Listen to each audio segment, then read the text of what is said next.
Hi friends, ഇന്ന് നമ്മൾ പരിചയപ്പെടാൻ പോകുന്നത് ഫ്ലവർ ഹോൺ എന്നുള്ളൊരു മത്സ്യത്തെക്കുറിച്ചാണ്.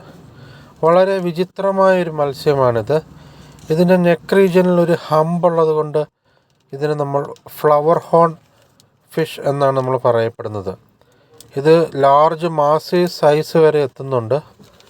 ഏകദേശം 8 കിലോയോളം തൂക്കമുള്ള ഫ്ലവർ ഹോൺ വരെ കണ്ടിട്ടുണ്ട്. ഇത് അക്വേറിയത്തിൽ വളർത്തുന്ന ഒരിനമാണ് ഫ്ലവർ ഹോൺ ഫിഷ്. അടുത്തതായി നമ്മൾ കാണുന്ന ഫിഷാണ് ഗോസ്റ്റ് ഫിഷ്. ഗോസ്റ്റിനെ പോലെ, പ്രേതങ്ങളെ പോലെ പറന്ന് നടക്കുന്ന രീതിയിലുള്ള ഫിഷ് ആയതിനാലാണ് ഇതിനെ ഗോസ്റ്റ് ഫിഷ് എന്നറിയപ്പെടുന്നത്. ഇതിൻ്റെ ടെയിൽ റീജിയനിൽ മാത്രം 2 വെള്ളപ്പുള്ളികളുമുണ്ട്. ഇത് കൂടുതലും ഇരുണ്ട അല്ലെങ്കിൽ വെളിച്ചമില്ലാത്ത പ്രദേശത്ത് താമസിക്കാൻ ഇഷ്ടപ്പെടുന്നതാണ്. അതുകൊണ്ട് തന്നെ ഇതിനെ ബ്ലാക്ക് ഗോസ്റ്റ് ഫിഷും എന്ന് പറയപ്പെടുന്നു. കാർണിവോറസ് ആനിമലാണ്.